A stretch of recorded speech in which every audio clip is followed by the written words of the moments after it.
नमस्कार दोस्तों, आप सभी का यहाँ पे एक नए वीडियो में स्वागत है। आज हम लोग यहाँ पे देखेंगे जो कि ज्ञान बिंदु जीएस एकेडमी में यह टेस्ट यहाँ पे डेली बेस पे कराया जा रहा है, जिसमें हिस्ट्री, पॉलिटी और ज्योग्राफी के प्रश्न शामिल किए गए हैं। और यह 22 मई को यह टेस्ट वहाँ पे ऑफलाइन और ऑनलाइन दोनों मोड में हुआ था, जिसमें टोटल 50 प्रश्न हैं। तो हम लोग इसे देखेंगे। और जो भी इस चैनल पर नए हैं, प्लीज़ चैनल को सब्सक्राइब, लाइक एंड शेयर अपने दोस्तों के साथ ज़रूर कीजिएगा। तो चलिए हम लोग आज इस सेट का पहला प्रश्न यहाँ पे देखते हैं। पहला प्रश्न हम लोग यहाँ पे देखते हैं। पहला प्रश्न हम लोग के यहाँ पे दिया गया है, जिसे हम लोग यहाँ पे देखते हैं कि अंतर्राज्यीय परिषद का कर्तव्य है। तो जो अंतर्राज्यीय जो परिषद है उसका क्या कर्तव्य होता है। तो पहला यहाँ पे दिया गया है, राज्यों के मध्य उत्पन्न विवादों की जांच करना तथा ऐसे विवादों पर सलाह देना, जो कि बिल्कुल सही है। दूसरा है, उन विषयों पर जिनमें राज्य अथवा केंद्र तथा राज्यों का समान हित हो और अन्वेषण तथा विचार विमर्श करना हो, ये भी सही है। तीसरा है, केंद्र एवं राज्यों के बीच बेहतर समन्वय के लिए सुझाव देना, जो कि ये भी सही है। तो इसका इस प्रश्न का यहाँ पे आंसर हो जाएगा उपयुक्त में से सभी। यहाँ पे हम लोग देखेंगे जो यहाँ पे केंद्र और राज्य के बीच जो यहाँ पे सामंजस्य बैठाने के लिए यहाँ पे एक सरकारिया आयोग का गठन किया गया था, जिसका गठन यहाँ पे सरकारिया आयोग का गठन 1983 में किया गया था। सरकारिया आयोग का यहाँ पे गठन 1983 में किया गया था और इसने अपनी रिपोर्ट यहाँ पे 1987 में रिपोर्ट इन्होंने सौंपा था। और इसी आयोग के सिफारिश के आधार पर यहाँ पे भारत के राष्ट्रपति के द्वारा अनुच्छेद 263 में इसे जोड़ा गया, केंद्र राज्य संबंध के बारे में। और यहाँ पे जो उस समय जोड़ा गया, उस समय वहाँ पे पीवी नरसिंहा राव प्रधानमंत्री थे। और इस समिति का जो इस आयोग का जो काम था वह केंद्र और राज्यों के बीच अच्छे संबंध को स्थापित करना, इस प्रकार। और यहाँ पे अंतर्राज्यीय जो परिषद होता है, इसका जो इसकी बैठक की जो अध्यक्षता करता है वह भारत का प्रधानमंत्री करता है। आगे बढ़ते हैं। अगले यहाँ पे हम लोग 2 नंबर प्रश्न हम लोग देखते हैं। 2 नंबर प्रश्न हम लोग के यहाँ पे दिया गया है, समकालीन चोल शासक करिकाल के संबंध में विचार कीजिए तथा नीचे दिए गए कूट का प्रयोग कर सही उत्तर का चयन कीजिए। पहला यहाँ पे दिया गया है, करिकाल का अर्थ है पांव जला व्यक्ति, जो कि बिल्कुल सही है। दूसरा है, वेनी के युद्ध में इन्होंने पांड तथा चेर सहित 11 राजाओं को पराजित किया था, जो कि ये भी सही है। तीसरा है, बाहेपर नंदलाई के युद्ध में इसने 6 छोटे शासकों को हराया था, जो कि ये भी सही है करिकाल के संबंध में। और चौथा यहाँ पे है, पातु नामक ग्रंथ में इसके द्वारा हिमालय तक भारत विजय की चर्चा है, जो कि यह बिल्कुल यहाँ पे गलत दिया गया है। जो यहाँ पे इसका यहाँ पे देखेंगे तो पहला सही है, दूसरा सही है और तीसरा यहाँ पे सही है। तो इस प्रकार इसका हो जाएगा ऑप्शन ए, 1, 2 एवं 3 यह सही है। यहाँ पे जो दक्षिण भारत में शासन प्रशासन करने वाला जो पहला राज्य था वह संगम वंश था और इसके 3 राजवंश थे। इसके 3 राजवंश थे। पहला यहाँ पे दक्षिण भारत में चेर, चोल और पांड्य। सबसे शक्तिशाली वहाँ पे चोल वंश हुआ करता था और चोल वंश का यहाँ पे संस्थापक विजयालय थे। और इस वंश का सबसे महानतम शासक जो था वह यहाँ पे करिकाल था और यह ब्राह्मण धर्म को मानता था। इस प्रकार इसका हो जाएगा यहाँ पे ऑप्शन ए। आगे बढ़ते हैं अगले प्रश्न की ओर। अगला हम लोग यहाँ पे प्रश्न देखेंगे। अगला हम लोग के यहाँ पे प्रश्न दिया गया है, जिसे हम लोग यहाँ पे देख लेते हैं। अगला प्रश्न है हम लोग का 3 नंबर, विचार कीजिए। पहला है, भारत की प्रादेशिक जल सीमा टेरिटोरियल सी तट रेखा से जो है 12 समुद्री मील की दूरी तक है। जो यहाँ पे भारत का जो प्रादेशिक जो जल क्षेत्र है, जल सीमा का जो तट है, वह तट रेखा से जो है यहाँ पे 12 समुद्री मील दूर है, जो कि बिल्कुल सही है। दूसरा है, संलग्न क्षेत्र यानी कॉन्टिग्यूअस जो जोन है, संलग्न क्षेत्र मंडल में भारत को राजकोषीय अधिकार एवं सीमा शुल्क से संबंधित अधिकार प्राप्त है, जो कि ये भी कथन सही है। तीसरा पॉइंट है भारत का अनन्य आर्थिक क्षेत्र यानी ईईजी जो क्षेत्र है यह 2.02 मिलियन वर्ग किलोमीटर क्षेत्र में फैला है, जो कि ये भी यहाँ पे सही है। और यहाँ पे चौथा जो दिया गया है यह दिया गया है अनन्य आर्थिक क्षेत्र ईईजी में भारत को अप्रवासी कानून लागू करने का अधिकार प्राप्त है, जो कि यह बिल्कुल यहाँ पे गलत है। यहाँ पे जो भारत को अनन्य आर्थिक क्षेत्र में यहाँ पे अप्रवासी कानून को लागू करने का अधिकार भारत को प्राप्त नहीं है। इस प्रकार इसका यहाँ पे हम लोग देखेंगे तो इसका यहाँ पे कथन पहला सही है, दूसरा सही है और तीसरा सही है, जबकि चौथा यहाँ पे कथन गलत है। तो इसका हम लोग यहाँ पे देखेंगे तो यहाँ पे कूट दिया गया, इसके अनुसार यहाँ पे इसका उपयुक्त में से कौन सा कथन गलत कथन का चयन करना है। तो यहाँ पे हम लोग का चौथा जो कथन था यह गलत था। इस प्रकार इसका हो जाएगा यहाँ पे ऑप्शन डी। कथन 4 यहाँ पे गलत है, जबकि 1, 2, 3 कथन जो है वह सही है। आगे बढ़ते हैं, अगला हम लोग यहाँ पे प्रश्न देखते हैं। अगला हम लोग यहाँ पे 4 नंबर प्रश्न दिया गया है कि मंत्रिमंडल और मंत्रिपरिषद के संबंध में निम्नलिखित कथनों पर विचार कीजिए।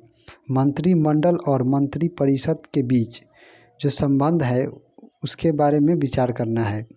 यहाँ पे सबसे पहले हम लोग देखेंगे तो जो यहाँ पे मंत्रिमंडल होता है और जो मंत्री परिषद है इसके बारे में पहले हम लोग देखेंगे। तो यहाँ पे जो मंत्री परिषद होता है सबसे पहले हम लोग यहाँ पे देखेंगे जो यहाँ पे मंत्री परिषद दिया गया है इसके बारे में। तो यहाँ पे जो मंत्री परिषद दिया गया है इसके बारे में यहाँ पे इसके 4 मंत्री होते हैं। एक यहाँ पे कैबिनेट मंत्री होता है और दूसरा यहाँ पे राज्य मंत्री, तीसरा राज्य मंत्री स्वतंत्र प्रभार होता है और चौथा यहाँ पे उप मंत्री होता है। और यहाँ पे मंत्रिमंडल जो कि यहाँ पे है मंत्रिमंडल के संबंध में इसके अंतर्गत जो होते हैं यह कैबिनेट मंत्री होते हैं और इनमें प्रधानमंत्री सहित अन्य विभाग मंत्री जो प्रधानमंत्री को उनके कार्यों में मदद करते हैं वे इसमें मंत्रिमंडल में शामिल होते हैं। और जो मंत्री परिषद है इसमें कैबिनेट मंत्री, राज्य मंत्री स्वतंत्र प्रभार और उप मंत्री शामिल होते हैं। तो यहाँ पे हम लोग देखेंगे इसका अब यहाँ पे सबसे पहला यहाँ पे कथन है मंत्री परिषद एक बड़ा निकाय है जबकि मंत्रिमंडल एक लघु निकाय है। मंत्री परिषद एक बड़ा निकाय है और यहाँ पे जो दिया गया है मंत्रिमंडल जो है यह लघु निकाय है, तो यह कथन यहाँ पे सही है। दूसरा है मंत्री परिषद में केवल कैबिनेट मंत्री शामिल होता है जबकि मंत्री परिषद में कैबिनेट मंत्री मंत्रिमंडल में कैबिनेट मंत्री, राज्य मंत्री, उप मंत्री शामिल होते हैं। तो यहाँ पे जो मंत्री परिषद है इसमें कैबिनेट मंत्री, राज्य मंत्री स्वतंत्र प्रभार और उप मंत्री शामिल होते हैं, जबकि यहाँ पे मंत्रिमंडल में केवल कैबिनेट मंत्री शामिल होता है। तो इस प्रकार यह कथन यहाँ पे गलत दिया गया है। तो यहाँ पे दिया गया उपयुक्त कथनों में से कौन सा कथन सही है, तो इसका हो जाएगा यहाँ पे ऑप्शन ए, केवल पहला कथन यहाँ पे सही दिया गया है। आगे बढ़ते हैं, अगला हम लोग यहाँ पे प्रश्न देखते हैं। अगला हम लोग यहाँ पे 5 नंबर प्रश्न दिया गया है निम्नलिखित में कौन सा सही सुमेलित है। एक तरफ यहाँ पे मौर्यकालीन जो अधिकारी थे वे थे और उनसे जो संबंधित विभाग था उनका यहाँ पे मिलान करना है।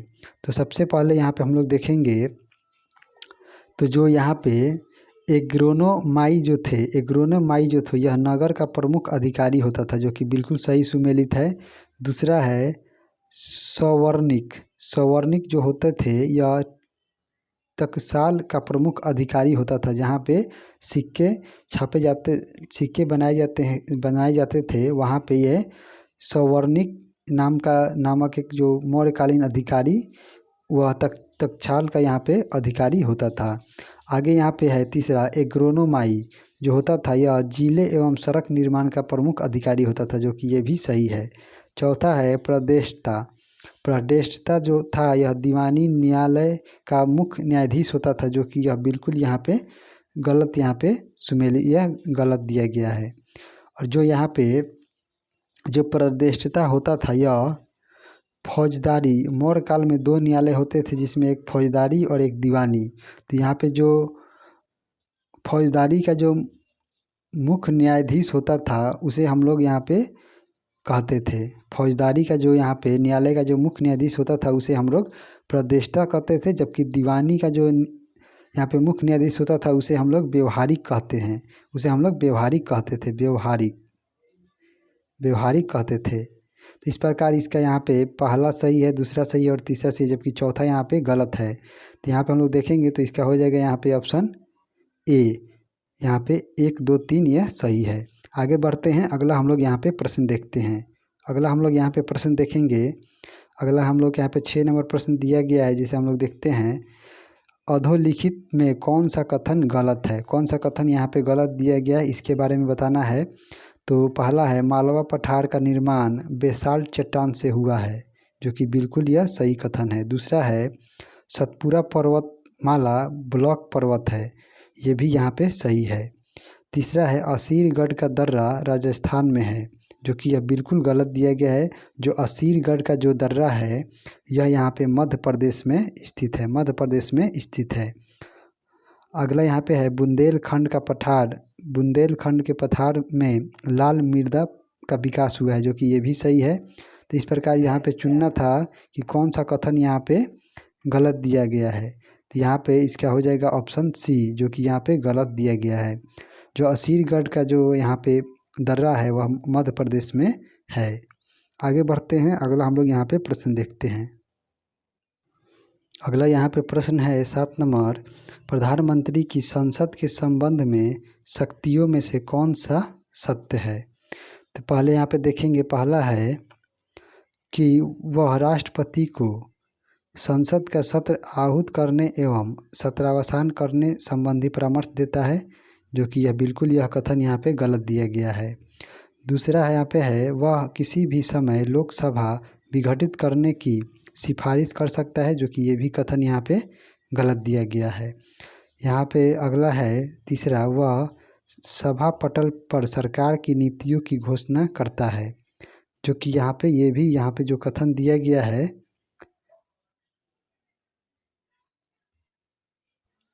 अगला यहाँ पे 7 नंबर प्रश्न है कि प्रधानमंत्री की संसद के संबंध में शक्तियों में से कौन सा सत्य है? पहला यहाँ पे दिया गया है कि वह राष्ट्रपति को संसद का सत्र आहूत करने एवं सत्रावसान करने संबंधी परामर्श देता है, जो कि बिल्कुल यह सही है। यह यहाँ पे जो सलाह देता है, जबकि अगला है वह किसी भी समय लोकसभा विघटित करने का सिफारिश कर सकता है, जो कि बिल्कुल सही है। तीसरा है वह सभा पटल पर सरकार की नीतियों की घोषणा करता है, जो कि ये भी सही है। इसलिए इसका हो जाएगा यहाँ पे उपयुक्त में से सभी कथन यहाँ पे सही दिया गया है। यहाँ पे जो भारतीय संसदीय प्रणाली वाला देश है और इसमें 2 प्रकार का है, एक है संवैधानिक और एक वास्तविक। यहाँ पे जो संवैधानिक प्रधान है वह हमारे राष्ट्रपति होते हैं, जबकि वास्तविक प्रधान यहाँ पे प्रधानमंत्री होता है। और प्रधानमंत्री यहाँ पे लोकसभा का नेता होता है और नीति आयोग, राष्ट्रीय विकास परिषद ICAR एवं अंतर्राज्यीय परिषद की अध्यक्षता करते हैं। आगे बढ़ते हैं, अगला हम लोग यहाँ पे प्रश्न देखते हैं। अगला यहाँ पे 8 नंबर प्रश्न दिया गया है, भारतीय मंदिर निर्माण में शिखर का पहला प्रयोग इस मंदिर में हुआ था। तो भारतीय मंदिर निर्माण में शिखर का पहला प्रयोग किस मंदिर में किया गया था? तो यह यहाँ पे जो यूपी में जो देवघर का दशावतार मंदिर है, जो कि झांसी में स्थित है, इसी मंदिर में शिखर का पहला प्रयोग किया गया था। और यह जो मंदिर है वह गुप्त काल में बना था और यह नागर शैली में बना था और यह भगवान विष्णु को समर्पित मंदिर है। आगे बढ़ते हैं, अगला हम लोग यहाँ पे 9 नंबर प्रश्न हम लोग देखते हैं। 9 नंबर प्रश्न है अधोलिखित में कौन सा सुमेलित है? इसके बारे में बताना है। एक तरफ नदी दिया गया है, दूसरी तरफ वहाँ पे दिया गया है उद्गम स्थल। तो पहला यहाँ पे नदी है घाघरा नदी। तो घाघरा नदी जो है यह कहाँ से निकलती है? तो घाघरा नदी जो है यह यहाँ पे मापचाचुंग हिमनद से निकलती है, जो कि बिल्कुल सही है। दूसरा है यहाँ पे गोमती नदी। तो जो गोमती नदी है यह फुलहर झील यूपी से निकलती है, ये भी सही है। तीसरा है महानदी।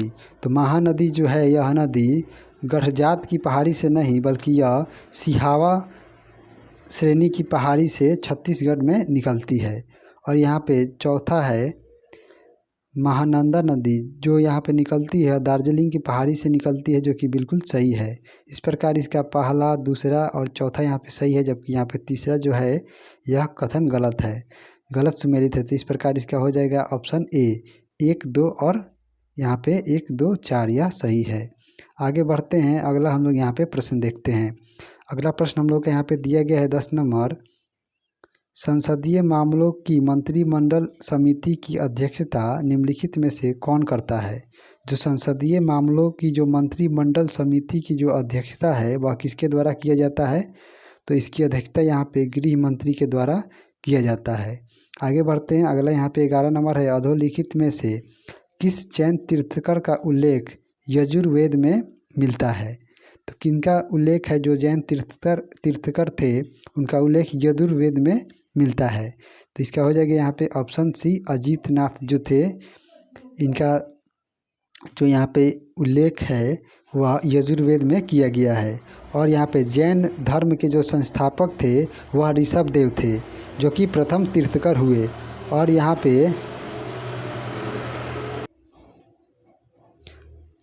पे जो जैन धर्म के जो संस्थापक थे वह ऋषभदेव हुए थे।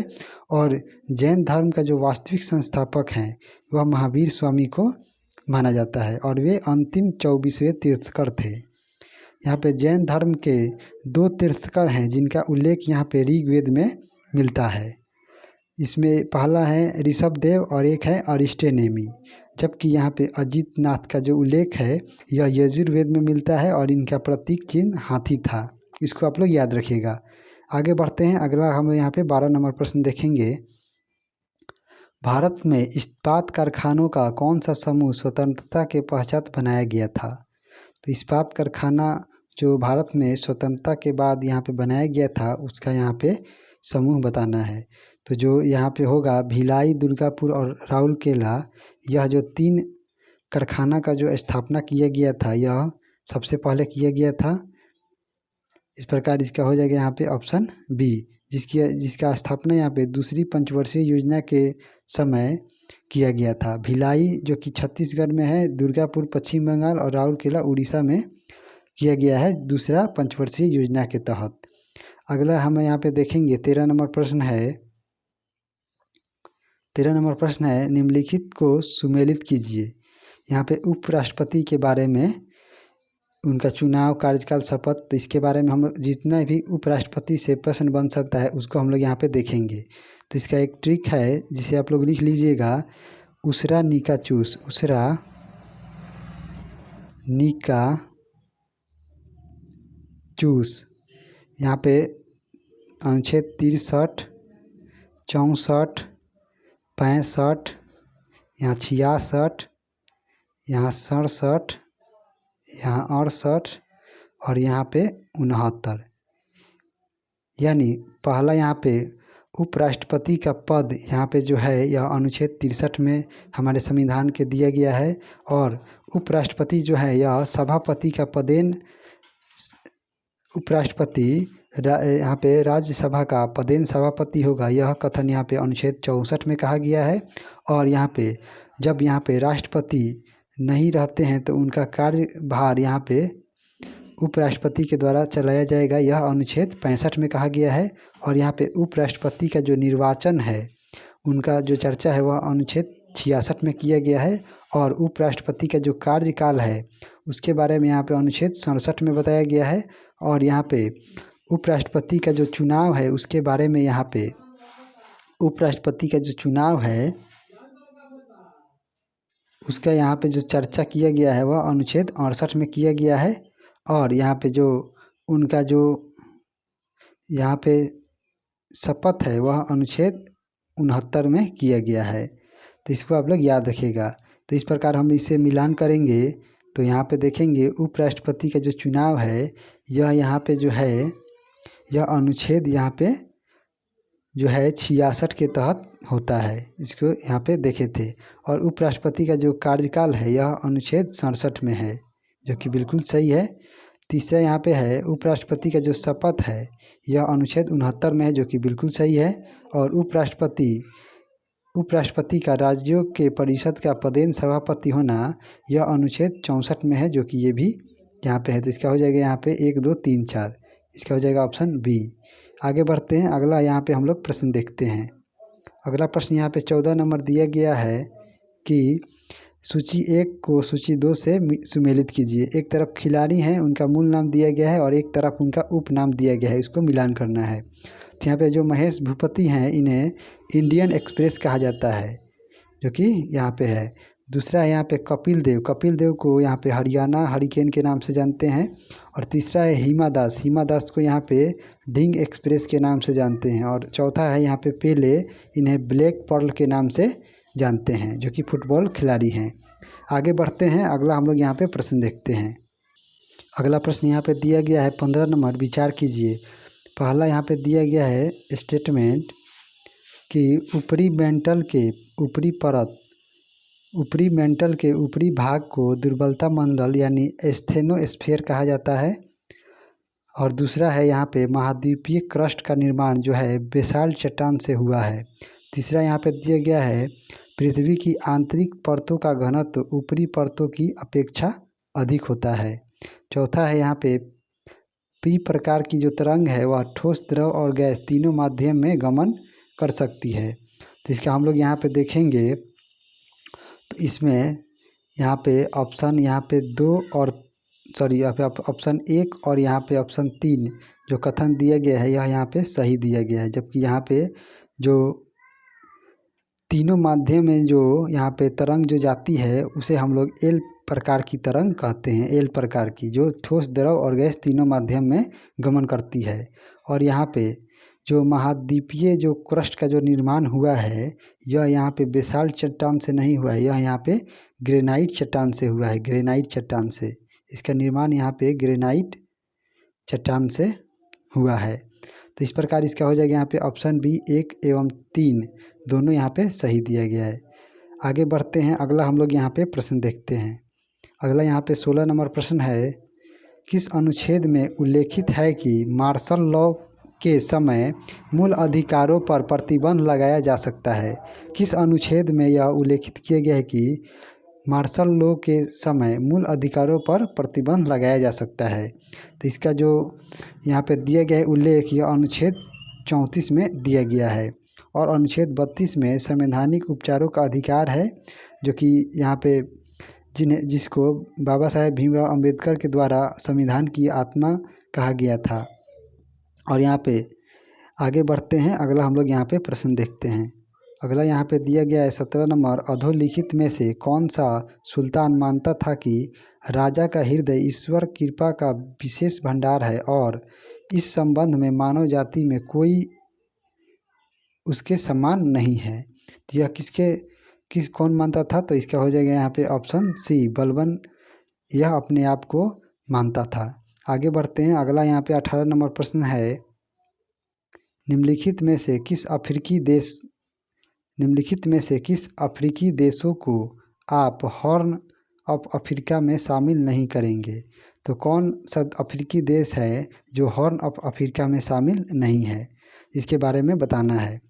तो यहाँ पे हम लोग देखेंगे, तो जो हॉर्न ऑफ अफ्रीका में जो शामिल हैं वह अफ्रीका महासागर के पूर्वी भाग में 4 देश हैं जो अरब सागर और लाल सागर से अपनी सीमा बनाते हैं, जिनकी आकृति जो है एक सिंह जैसी है और इसे ही हम हॉर्न ऑफ अफ्रीका कहते हैं। जिसमें यहाँ पे इरिट्रिया शामिल है, जिबूती शामिल है, सोमालिया है और इथोपिया है। तो यहाँ पे इरिट्रिया जो यहाँ है इसमें शामिल है और यहाँ पे जिबूती भी शामिल है और एक है यहाँ पे सोमालिया, ये भी शामिल है और एक यहाँ पे इथोपिया है। इथोपिया यह हॉर्न ऑफ अफ्रीका में शामिल है, जबकि यहाँ पे केन्या, यमन और ओमान यह जो है यहाँ पे अब हॉर्न ऑफ अफ्रीका में शामिल नहीं है। तो इस प्रकार इसका हो जाएगा यहाँ पे ऑप्शन बी, 4, 5 और 6 यह शामिल नहीं है। आगे बढ़ते हैं, अगला यहाँ पे हम लोग प्रश्न देखते हैं। अगले यहाँ पे 19 नंबर प्रश्न दिया गया है, निम्नलिखित कथनों पर विचार कीजिए। पहला है यहाँ पे, संविधान में संशोधन करने की शक्ति संसद में निहित है। पहला स्टेटमेंट है, संविधान में संशोधन करने की जो शक्ति है यह संसद में निहित है, जो कि बिल्कुल सही कथन है। दूसरा यहाँ पे है, संसद संविधान के मूल ढांचे में भी संशोधन कर सकती है, जो कि यह बिल्कुल गलत दिया गया है। यहाँ पे जो संसद है वह संविधान के जो मूल ढांचा है उसमें संशोधन नहीं कर सकती है। यह हमारे संविधान के जो अनुच्छेद हैं उसमें यह वर्णित किया गया है। तो इस प्रकार इसका हो जाएगा यहाँ पे कौन सा कथन यहाँ पे सही है, तो इसका हो जाएगा केवल एक कथन यहाँ पे सही है। आगे बढ़ते हैं, आगे यहाँ पे 20 नंबर हम लोग प्रश्न देखते हैं। 20 नंबर प्रश्न हम लोग का दिया गया है कि विचार कीजिए। पहला स्टेटमेंट है यहाँ पे कि इल्तुतमिश प्रथम तुर्क शासक था जिसने दोआब में आर्थिक महत्व को समझा था। इल्तुतमिश प्रथम तुर्क शासक था जिसने जो है दोआब के क्षेत्र में, दोआब हम उस क्षेत्र को कहते हैं जहाँ पे दो नदियाँ आपस में मिलती हैं, उस क्षेत्र को हम लोग दोआब कहते हैं। इसको आप लोग याद रखिएगा। और यहाँ पे इल्तुतमिश जो कि प्रथम तुर्क शासक था जिसने दोआब में आर्थिक महत्व समझा था, जो कि बिल्कुल यह कथन सही है। दूसरा है, एकता व्यवस्था की शुरुआत सर्वप्रथम बलबन ने किया था, जो कि बिल्कुल यह कथन गलत है। एकता प्रथा का जो शुरुआत था वह सबसे पहले इल्तुतमिश के द्वारा किया गया था। तीसरा है, अवध में पृथु का विद्रोह इल्तुतमिश के समय में हुआ था, जो कि बिल्कुल यह कथन सही है। चौथा यहाँ पे है, इल्तुतमिश ने सिक्कों पर धर्मराज का तेजस्वी सूर्य जैसे शब्द अंकित किया था, जो कि ये भी कथन यहाँ पे सही दिया गया है। तो इस प्रकार इसमें चुनना है कि कौन सा कथन सही है। तो इसका पहला, तीसरा और चौथा यहाँ पे कथन सही है, जबकि दूसरा इसमें गलत दिया गया है। तो इस प्रकार इसका हो जाएगा 1, 3, 4। इसका हो जाएगा यहाँ पे ऑप्शन बी, 1, 3 एवं 4 यह कथन सही है। आगे बढ़ते हैं, अगला यहाँ पे हम लोग प्रश्न देखेंगे। अगला यहाँ पे 21 नंबर प्रश्न दिया गया है कि प्रधानमंत्री फसल बीमा योजना की शुरुआत कब हुई थी। प्रधानमंत्री फसल बीमा योजना की शुरुआत कब हुई थी, तो इसकी शुरुआत यहाँ पे 13 जनवरी 2016 से शुरुआत की गई थी। अगला प्रश्न है, भारतीय संविधान में आपातकालीन उपबंध कहाँ से लिए गए हैं। तो भारतीय संविधान में जो है आपातकालीन जो प्रावधान है यह किस देश से लिया गया है, तो यह हम लोग अपने संविधान में जो है यह हम लोगों ने यहाँ पे जर्मनी के संविधान से लिया है। आगे बढ़ते हैं, अगला हम लोग यहाँ पे प्रश्न देखते हैं 23 नंबर। 23 नंबर प्रश्न हम लोग का है, अधोलिखित में से समकालीन सल्तनत कालीन किस सुल्तान ने ज्ञान विज्ञान में रुचि लेते हुए ताश, घड़ियाल अथवा नल जल घड़ी का आविष्कार किया था। तो वह दिल्ली सल्तनत का कौन सा सुल्तान था जिसने यहाँ पे ताश, घड़ियाल या जल घड़ी का आविष्कार किया था। तो इसका हम लोग यहाँ पे ऑप्शन देखेंगे। इसके यहाँ पे ऑप्शन हो जाएगा ऑप्शन सी, फिरोज शाह तुगलक के द्वारा यह जल घड़ी का आविष्कार किया गया था। अगला यहाँ पे 24 नंबर प्रश्न है, अधोलिखित में एक सुमेलित नहीं है। कौन इसमें सुमेलित नहीं है, तो यहाँ पे जो दिया गया है एंटवर्प जो है, एंटवर्प जो है यह किसके लिए विख्यात है, तो यह जो है बेल्जियम में है और यह हीरा के लिए विख्यात है, जो कि बिल्कुल सही है। दूसरा है सेंटियागो, जो सेंटियागो है यह चिली में है और यह वस्त्र उद्योग से नहीं है बल्कि यह पर्यटन से संबंधित है। तीसरा है मैराकेबा जो है यह वेनेजुएला में है और यह तेल शोधन उद्योग से संबंधित है। चौथा यहाँ पे किरवाई रॉक जो है यह यूक्रेन में स्थित है और यह लौह इस्पात उद्योग से संबंधित है, जो कि बिल्कुल सही है। तो इसका यहाँ पे हो जाएगा ऑप्शन बी, जो कि यहाँ पे चिली की जो राजधानी है सेंटियागो यह वस्त्र उद्योग से नहीं बल्कि पर्यटन उद्योग से संबंधित है। आगे बढ़ते हैं, अगला यहाँ पे 25 नंबर प्रश्न हम लोगों का दिया गया है, किसने कहा कि संविधान की प्रस्तावना हमारे दीर्घकालीन सपनों का विचार है। किसके द्वारा यह कथन कहा गया था कि जो हमारे संविधान की जो प्रस्तावना है वह हमारे दीर्घकालीन सपनों का विचार है। तो यह यहाँ पे जो कहा गया था कथन, यह यहाँ पे कथन यहाँ पे AK अय्यर के द्वारा कहा गया था, जो कि इनका पूरा नाम है अलादी कृष्णा स्वामी अय्यर। और यहाँ पे जो पंडित ठाकुर प्रसाद जो भार्गव थे, इनके द्वारा संविधान की प्रस्तावना के बारे में कहा गया कि जो है यह जो प्रस्तावना है यह संविधान का सम्मानित भाग है। और यहाँ पे अर्नेस्ट बार्कर के द्वारा कहा गया कि जो हमारे संविधान का जो प्रस्तावना है यह संविधान का कुंजी है। आगे बढ़ते हैं, अगला यहाँ पे 26 नंबर प्रश्न है, मध्यकालीन भारत में कौन एक ऐसा युद्ध पहला युद्ध था जो जल एवं स्थल दोनों पर लड़ा गया था। तो मध्यकालीन भारत में कौन सा वह युद्ध था जो जल और स्थल दोनों पर लड़ा गया था। तो इसका हम लोग देखेंगे तो यह यहाँ पे जो था घाघरा का युद्ध था, जो कि 1529 में लड़ा गया था और यह बाबर और महमूद लोदी के बीच लड़ा गया था। इस युद्ध में बाबर की विजय हुई थी। तो यही जो युद्ध था यह 1529 में लड़ा गया था बाबर के द्वारा। तो जो यह युद्ध था यह जल और स्थल दोनों पर लड़ा गया था। आगे बढ़ते हैं, अगला यहाँ पे 27 नंबर प्रश्न दिया गया है, अधोलिखित में से कौन सा एक जल जमरू मध्य अंतर्राष्ट्रीय तिथि रेखा के सर्वाधिक निकट है। तो कौन सा जो यहाँ पे इस जल जमरू मध्य है जो इंटरनेशनल डेट लाइन के सबसे नज़दीक स्थित है। तो इसका यहाँ पे हम लोग देखेंगे तो इसका हो जाएगा यहाँ पे जो बेरिंग जल संधि है यह अंतर्राष्ट्रीय तिथि रेखा के सबसे निकट में स्थित है। आगे यहाँ पे अगला है, मिजोरम राज्य की स्थापना 23वें राज्य के रूप में कब किया गया था। तो मिजोरम राज्य की जो स्थापना है वह 23वें राज्य के रूप में 1987 में इसकी स्थापना किया गया था।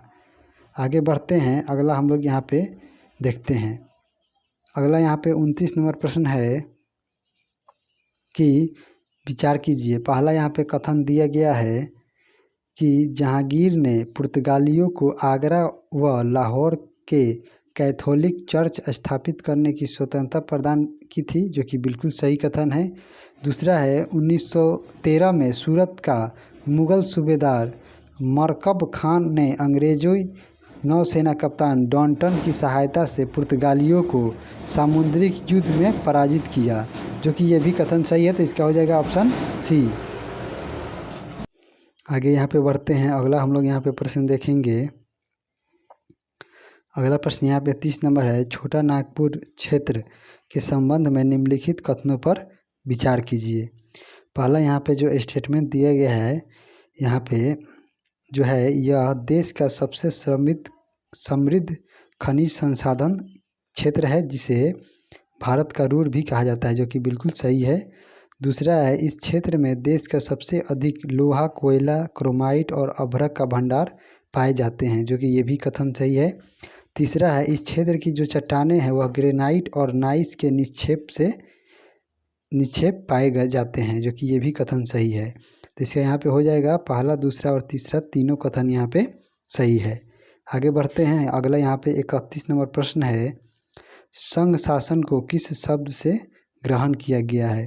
तो जो संघ जो शासन है इसको किस शब्द से ग्रहण किया गया है। तो यह यहाँ पे जो है जो फेराडस जो शब्द है इससे यहाँ पे ग्रहण किया जाए, जिसे हम लोग यहाँ पे यूनियन कहते हैं, यूनियन। आगे बढ़ते हैं, अगले यहाँ पे 32 नंबर प्रश्न है। अगला यहाँ पे 32 नंबर प्रश्न दिया गया है कि बाल गंगाधर तिलक के संबंध में विचार कीजिए एवं सही उत्तर का चयन कीजिए। पहला यहाँ पे दिया गया है कि तिलक ने केसरी के एक लेख में रेंड और अयर्स की हत्या की तुलना शिवाजी द्वारा अफजल खां की हत्या से की है। तो यह जो कथन है जो कि बिल्कुल यह सही कथन यहाँ पे कहा गया है। दूसरा है 1896-97 में इन्होंने महाराष्ट्र में कर न देने का आंदोलन चलाया था, जो कि ये भी कथन सही है। तीसरा है यहाँ पे इन्होंने महात्मा गांधी ने इन्हें लोकमान की उपाधि दी थी, जो कि यह जो कथन है यहाँ पे गलत है। इन्हें जो लोकमान की जो उपाधि है यह लोकमान की जो उपाधि है इन्हें महाराष्ट्र की जनता के द्वारा दिया गया था, जो उन्होंने 1896-97 में कर न देने की जो आंदोलन चलाया था उसी से खुश होकर वहाँ के जनता के द्वारा यह उपाधि दिया गया था। अगला यहाँ पे स्टेटमेंट है, इनके गिरफ्तारी के विरोध में 1908 में पहली बार राजनीतिक हड़ताल की गई, जो कि ये भी कथन सही है। तो इसका पहला, दूसरा और यहाँ पे चौथा कथन सही है, जबकि तीसरा यहाँ पे गलत दिया गया है। तो इसका यहाँ पे कौन सा कथन सही है? तो इसका हो जाएगा ऑप्शन बी। आगे बढ़ते हैं। आगे हम यहाँ पे अगला प्रश्न हम लोग यहाँ पे देखेंगे। अगला यहाँ पे 33 नंबर प्रश्न है, निम्नलिखित में से कौन सा सही सुमेलित है, इसके बारे में बताना है। तो जो यहाँ पे दिया गया है कि जो 8 डिग्री जो यहाँ पे चैनल है, जो 8 डिग्री जो चैनल है, यह किसके किसके बीच अवस्थित है? तो यह मालदीव और मिनिकॉय के बीच अवस्थित है, जो कि बिल्कुल सही है।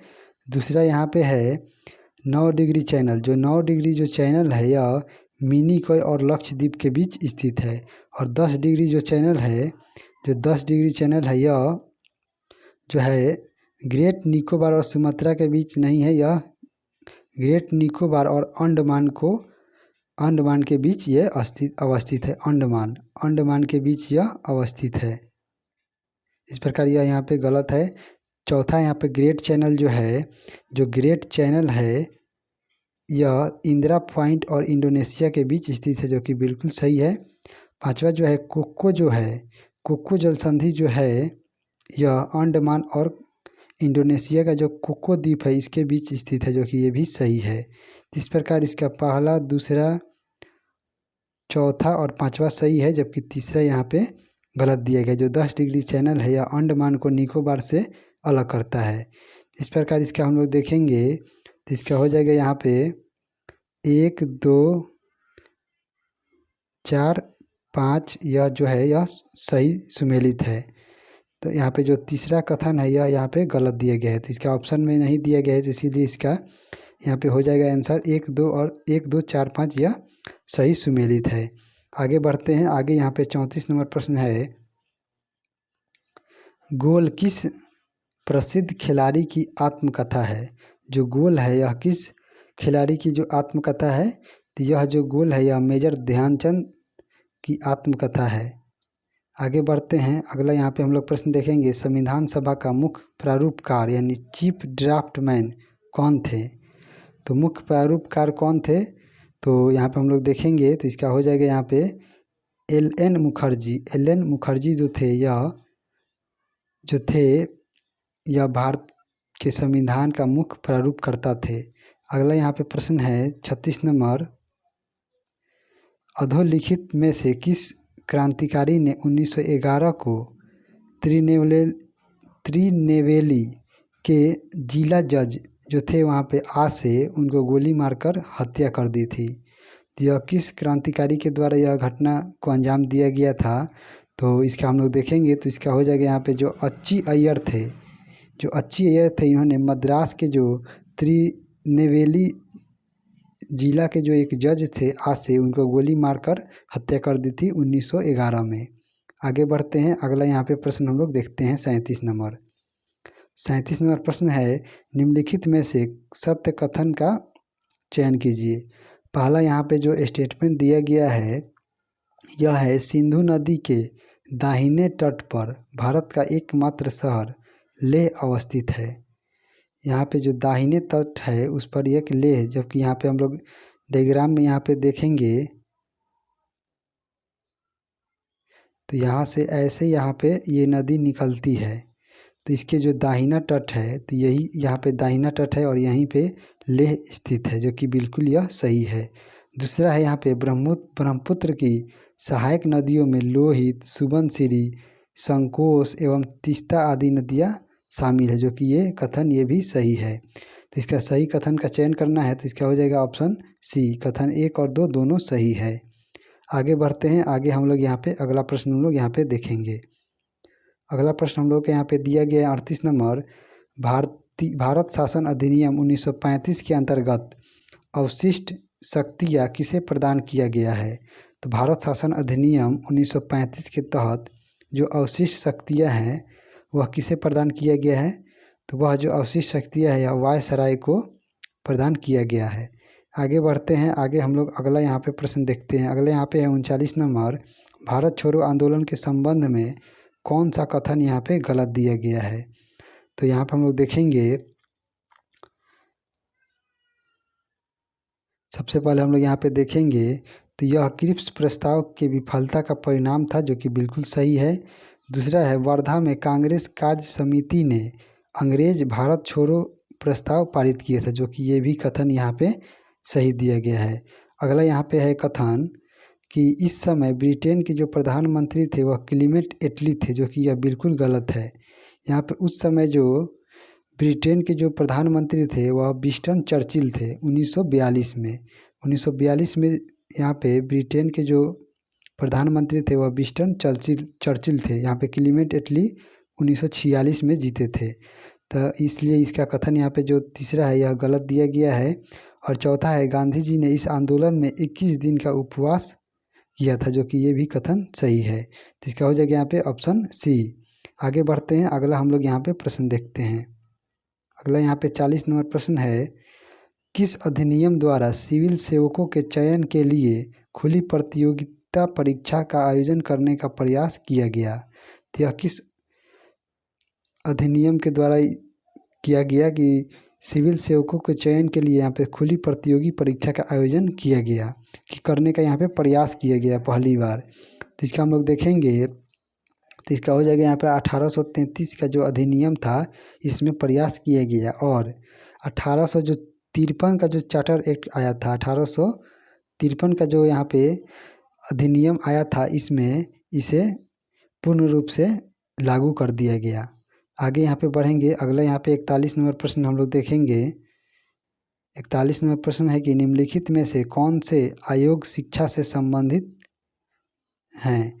शिक्षा से संबंधित जो आयोग हैं उनका यहाँ पे चयन करना है। तो पहला यहाँ पे दिया गया है जो है यहाँ पे बेल्वी आयोग। बेल्वी आयोग जो है यह शिक्षा से संबंधित था। और सेडल आयोग ये भी शिक्षा से है।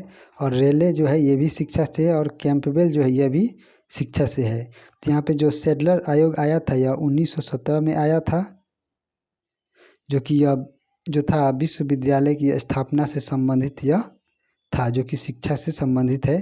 और जो वेल्वी जो आयोग आया था यह 1895 में आया था। 1895 में यह आयोग आया था। और यह जो वहाँ पे जो शिक्षा में जितना खर्च है और कितना उसमें खर्च किया जा रहा है उसकी जांच के लिए यह बेल्वी आयोग का गठन किया गया था। और यहाँ पे जो रेले आयोग है, रेले आयोग का जो गठन है यह 1962 में किया गया था। और यह कर्जन के 1902 में यह रिले आयोग का जो गठन है यह 1902 में किया गया था, लॉर्ड कर्जन के शासनकाल में। और यहाँ पे जो कैंपबेल आयोग है ये इसका गठन यहाँ पे जो था यह 1800 इसका जो गठन है यह 1866 में किया गया था। और यह अकाल से संबंधित था, अकाल से संबंधित था। और जहाँ पे जो बेल्वी आयोग था यह खर्च और व्यय की जांच पर संबंधित था। तो इसलिए इसका हम लोग देखेंगे तो इसका यहाँ पे हो जाएगा। अगला प्रश्न यहाँ पे निम्नलिखित में से कौन सा आयोग शिक्षा से संबंधित हैं। तो यहाँ पे पहला दिया गया बेल्वी आयोग, जो कि यह 1895 में गठित किया गया और यह खर्च और व्यय की जांच के लिए किया गया था। दूसरा यहाँ पे है सेडलर आयोग, इसका गठन 1917 में किया गया और यह विश्वविद्यालय अधिनियम से संबंधित है। तीसरा यहाँ पे जो है रिले आयोग, इसका गठन 1902 में किया गया और यह यहाँ पे कर्जन के काल में किया गया। चौथा यहाँ पे कैंपबेल आयोग, इसका गठन 1866 में किया गया और यह अकाल की जांच के लिए किया गया था। तो इस प्रकार इसका 2 और 3 यहाँ पे हो जाएगा ऑप्शन बी। 2 और 3 कथन जो है यह शिक्षा से संबंधित है। आगे बढ़ते हैं, आगे यहाँ पे 42 नंबर प्रश्न है, निम्नलिखित में से भारत में संसदीय शासन व्यवस्था की विशेषता है। तो भारत में जो है संसदीय शासन व्यवस्था की जो विशेषता है वह क्या है। यहाँ पे हम लोग देखेंगे तो प्रधानमंत्री का नेतृत्व करना ये भी है, निचले सदन का विघटन ये भी है, जो कि यहाँ पे लोकसभा निचला सदन में आता है। और यहाँ पे जो गोपनीयता है ये भी संसदीय शासन व्यवस्था का विशेषता है। इसलिए इसका हो जाएगा ऑप्शन डी, उपयुक्त में से सभी। आगे बढ़ते हैं, आगे हम लोग यहाँ पे अगला प्रश्न यहाँ पे दिया गया है 43 नंबर, यदि उत्पादकों को अपंग बनाया जाए, किसानों पर करों का बोझ लाद दिया जाए और 1/3 राजस्व देश से बाहर भेज दिया जाए तो दुनिया का कोई भी देश अस्थायी तौर पर दरिद्र हो जाएगा और उसे बार बार अकाल का सामना करना पड़ेगा। उपयुक्त कथन जो है यह किसने लिखा है? तो यह यहाँ पे इसका हो जाएगा ऑप्शन बी, रमेश चंद्र दत्त के द्वारा लिखा गया है। और यह कथन यहाँ पे इनकी जो पुस्तक है the economy history of India, इस पुस्तक में इसको लिखा गया है। आगे बढ़ते हैं, अगला यहाँ पे प्रश्न है 44 नंबर, मुगल काल में इजारेदार निम्नलिखित में से किससे संबंधित थे? तो इजारेदार जो थे यह किससे संबंधित थे मुगल शासन में? तो इसका हो जाएगा यहाँ पे ऑप्शन ए, लगान वसूलने वाले जो ठेकेदार होते थे उन्हें मुगल काल में इजारेदार कहा जाता था।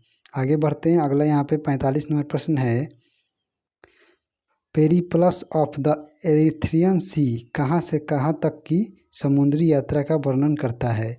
तो यह यहाँ पे जो है यह लाल सागर से भारत तक की जो यात्रा है उसका इसमें वर्णन किया गया है। आगे बढ़ते हैं, अगला यहाँ पे 46 नंबर प्रश्न है, पहला यहाँ पे दिया गया है कि सूची 1 को सूची 2 से सुमेलित करना है। एक तरफ साम्राज्य है और एक तरफ उनका स्थापना वर्ष है। तो यहाँ पे जो गजपति साम्राज्य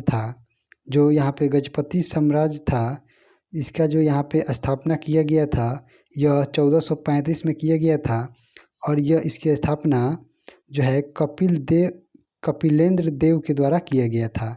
इसकी स्थापना कपिलेंद्र देव के द्वारा किया गया था। अगला यहाँ पे है दिल्ली, तो दिल्ली की जो स्थापना है यहाँ पे, तो जो दिल्ली की जो स्थापना है यह जो है 1206 में किया गया था और यहाँ पे इस दिल्ली में जो साम्राज्य स्थापित हुआ 1206 में किया गया और यहाँ पे कुतुबुद्दीन ऐबक के द्वारा किया गया। अगला यहाँ पे है बहमनी जो साम्राज्य है इसकी स्थापना यहाँ पे हसन गंगू के द्वारा किया गया और यह जो किया गया 1347 में इसकी स्थापना किया गया। और यहाँ पे जो गोलकुंडा साम्राज्य की जो स्थापना है यह यहाँ पे कुली कुतुब शाह के द्वारा किया गया जो 1518 में किया गया।